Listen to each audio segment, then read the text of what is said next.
अल्पवयीन मुलीच्या विनयभंग प्रकरणी ठाकरेंच्या शिवसेनेचे उपविभाग प्रमुख अनंत पाताडे यांच्या विरोधात पोक्सो अंतर्गत गुन्हा दाखल करण्यात आला। 16 मार्चला अनंत पाताडे यांनी 17 वर्षाच्या मुलीचा विनयभंग केला। त्यानंतर पीडित मुलीने काही दिवसांनी आईवडिलांना आपबीती सांगितली। त्यानंतर मुलीच्या आईवडिलांनी काल कांजूर पोलीस ठाण्यामध्ये अनंत पाताडेंच्या विरोधात तक्रार दिली आहे। चौकशीमध्ये कांजूर पोलिसांनी अनंत पाताडेंच्या विरोधात पोक्सो अंतर्गत गुन्हा दाखल केलेला आहे। आत्ताची ही सगळ्यात महत्त्वाची आणि मोठी ब्रेकिंग न्यूज आपण पाहतोय। अल्पवयीन मुलीच्या विनयभंगा प्रकरणी ठाकरेंच्या शिवसेनेचे उपविभाग प्रमुख अनंत पाताडेंच्या विरोधात पोक्सो अंतर्गत गुन्हा दाखल करण्यात आलाय। 16 मार्चला अनंत पाताडेंनी 17 वर्षाच्या मुलीचा विनयभंग केला। त्यानंतर पीडित मुलीने काही दिवसांनी आई वडिलांना आपबीती सांगितली। त्यानंतर या संदर्भात गुन्हा आता दाखल झालेला आहे। तर मुलीच्या आईवडिलांनी काल कांजूर पोलीस ठाण्यामध्ये अनंत पाताडेंच्या विरोधामध्ये तक्रार दिली। चौकशीमध्ये कांजूर पोलिसांनी अनंत पाताडेंच्या विरोधात पोक्सो अंतर्गत गुन्हा दाखल केलेला आहे। तर आताची महत्त्वाची बिग ब्रेकिंग न्यूज आपण पाहतोय। ठाकरेंच्या शिवसेनेचे उपविभाग प्रमुख अनंत पाताडेंच्या विरोधामध्ये पोक्सो अंतर्गत गुन्हा दाखल करण्यात आलेला आहे। अल्पवयीन मुलीच्या विनयभंगाच्या प्रकरणी त्यांच्यावर हा गुन्हा आता दाखल झालाय। 16 मार्चला अनंत पाताडेंनी 17 वर्षाच्या मुलीचा विनयभंग केला आणि त्यानंतर पीडित मुलीने काही दिवसांनी आई वडिलांना आपबीती सांगितली। त्यानंतर मुलीच्या आईवडिलांनी काल कांजूर पोलीस ठाण्यामध्ये अनंत पाताडेंच्या विरोधामध्ये तक्रार दिलेली आहे। चौकशीत कांजूर पोलिसांनी अनंत पाताडेंच्या विरोधात पोक्सो अंतर्गत गुन्हा दाखल केला आहे।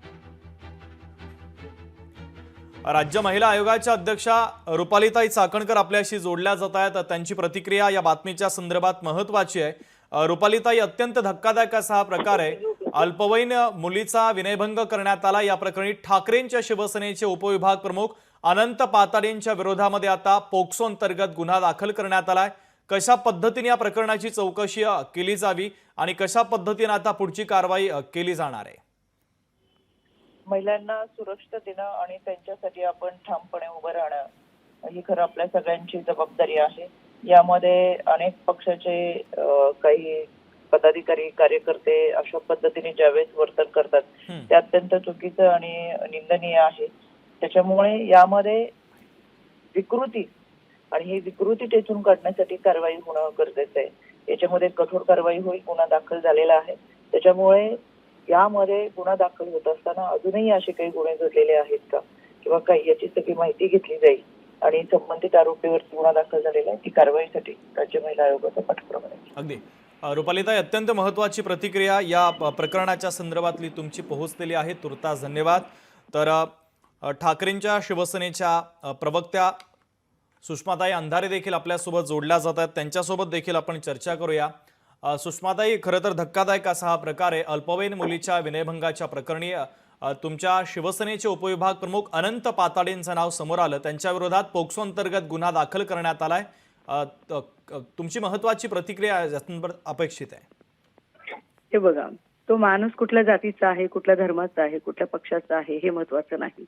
विकृती आहे, गुन्हेगार आहे।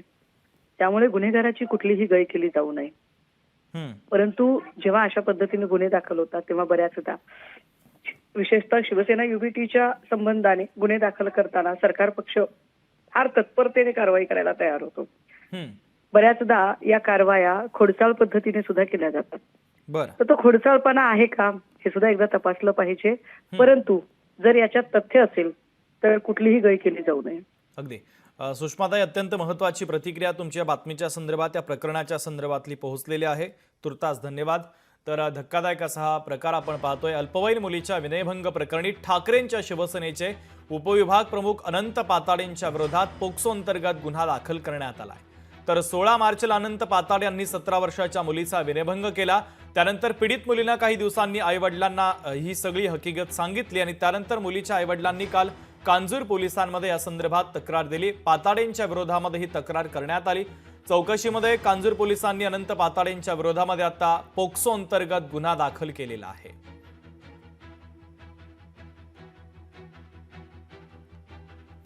तर महत्त्वाची आणि मोठी ब्रेकिंग न्यूज आपण पाहतोय। ठाकरेंच्या शिवसेनेचे उपविभाग प्रमुख अनंत पाताडे यांच्या विरोधामध्ये आता पोक्सो अंतर्गत गुन्हा दाखल झाल्याची महत्त्वाची बातमी आपण पाहतोय। 16 मार्चला अनंत पाताडे यांनी 17 वर्षाच्या मुलीचा विनयभंग केला. त्यानंतर पीडित मुलीनं काही दिवसांनी घडलेला प्रकार आपल्या पालकांना सांगितला. त्यानंतर मुलीच्या आईवडिलांनी काल कांजूर पोलिसांमध्ये या संदर्भात तक्रार दिली.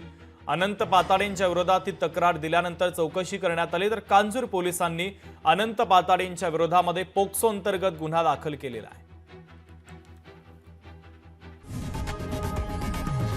लोकशाही मराठी ऐका, पहा, जागरूक रहा.